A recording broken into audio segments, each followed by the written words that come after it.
You know it's dry around Bulls Nation if we didn't see a ridiculous trade come across our screens that involves Josh Giddey for Trae Young and a number of other things. Y'all know we gonna talk about it, break it all down, but you know you gotta hear the music first.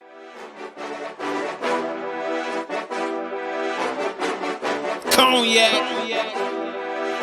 gang.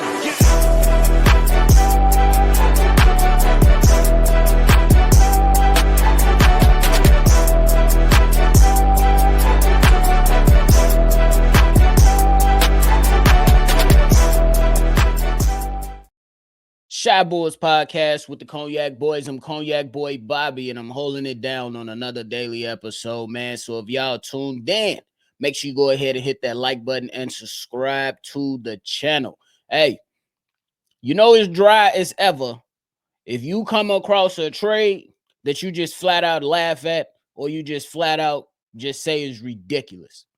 I'm not saying you can't go out there and try to initiate a trade, but this trade right here, absolute ridiculous.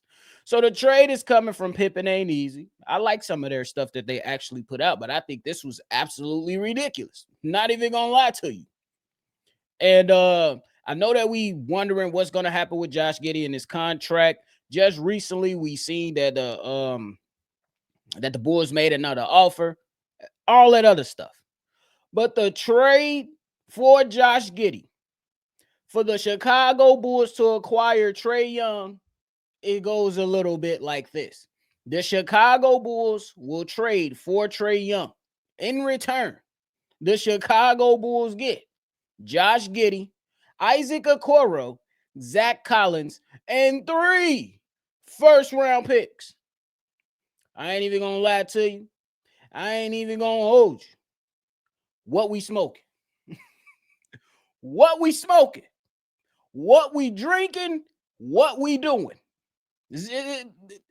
I can't put it to you no other way. And this is no shot at Trae Young. I am one of the few people around Chicago that actually likes Trae Young. I do.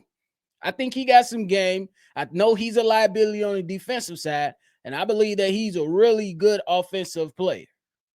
But in no way in hell am I giving up 3 players and 3 first-round picks for Trae Young when the Bulls got a bevy of problems. The Bulls have so many problems and so many question marks. This is not the trade you do. This is not the position that we should be placed in. And the logic behind it, if we keeping it real, the Bulls don't even seem like they will ever entertain this. You wanna know why? I'll tell you why. Because at the end of last season, once their season ended, the Chicago Bulls did a press conference and said we wanted full control of our draft picks. And they kept talking about 2026. So if they were to execute this trade, there is no expectations for 2026 other than, yeah, we got some money off the books. Yeah, we might have some money in Jerry's pocket. Yeah, we could probably go and look at some free agents. But what is that going to get us? Not even going to hold you. We have so many questions. What happens with Kobe White? How does Kobe White fit next to Trae Young? And then another thing is, I look around the league and I see a little ass backcourt in Cleveland. How they been doing in the playoffs with that short miniature ass backcourt. And it's crazy coming from a guy that ain't very tall himself. But that's basketball, professional basketball. And typically, smaller guards, they have a hard time winning in the playoffs. I know somebody going to come out here and say, well, Steph Curry in it. That's different. We seen Donovan Mitchell. How many times he dropped 30 or 40 in the playoffs and he still got his ass bounced?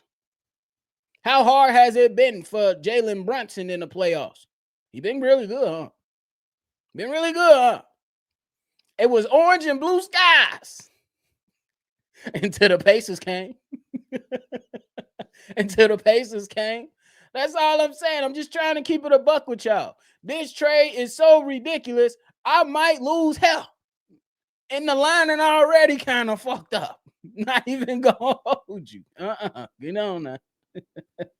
I ain't even gonna hold you. We trying to get it back. Trae Young losing his. That's off topic though. But number one, let's talk more basketball, bro. Enough of the funniness. But ultimately, bro, this team ain't changing before the first tip. I ain't. Hold on. Pause. I said no funny stuff, but that wasn't intentional. But this team is not making any major moves before we play our first game. Hell, I ain't even gonna lie to you. I don't think any changes are coming before January. And y'all want us to, or at least have the belief that we're gonna trade for Trae Young? What? I got questions about Patrick Williams. I have questions about Montes Buzelis. I have questions to see how Josh Giddey is going to do this season. I have questions to see if Kobe White is going to be consistent throughout the seasons. I have questions.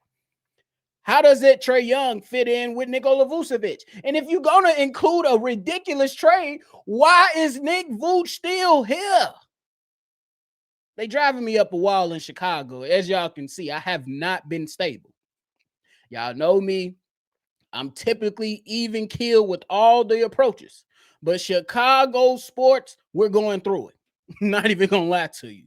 We got the Angel Reese stuff. We got the Caleb Williams stuff.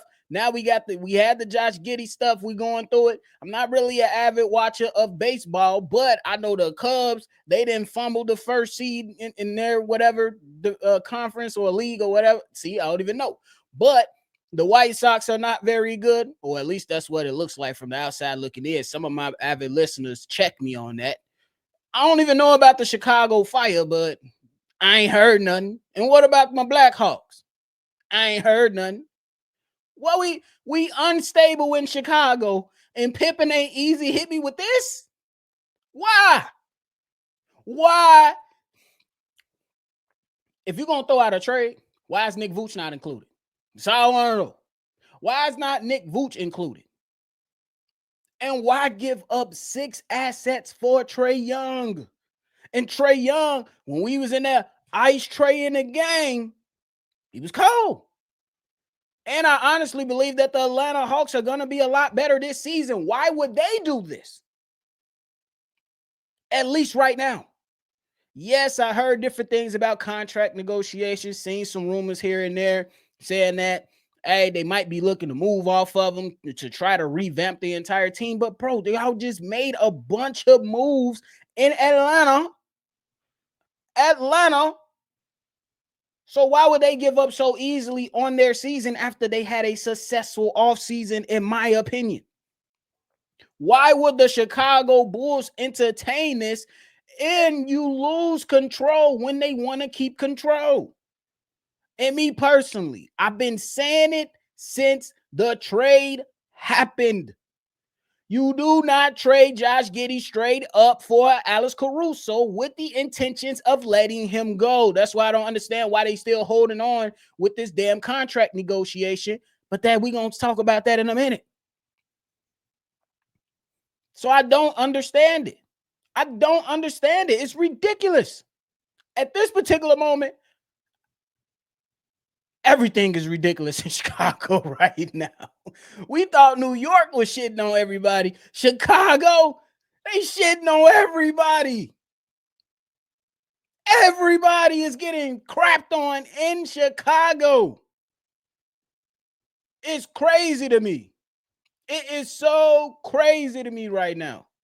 And speaking of Josh Giddey, bro, the Bulls literally have 25 days before that deadline.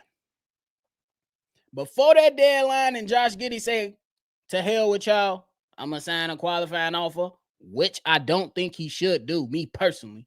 Go out there, figure some things out, see if there's any incentives that you can add in there, see if you can gain some leverage by shortening the years of the deal or adding a player option after year 3. Add something in there, but definitely get yourself a raise in annual salary.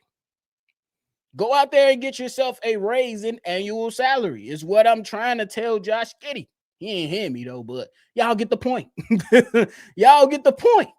His representation be like, hey, man, look, this how we going to do business, Chicago Bulls. What's up? This the offer. Let's the counter offer. We want to come to the table. I don't care. Lock them both in the room. Figure out what they're willing to take, what they're not willing to accept, and figure this shit out so we can move on and not have to deal with ridiculous trades like this.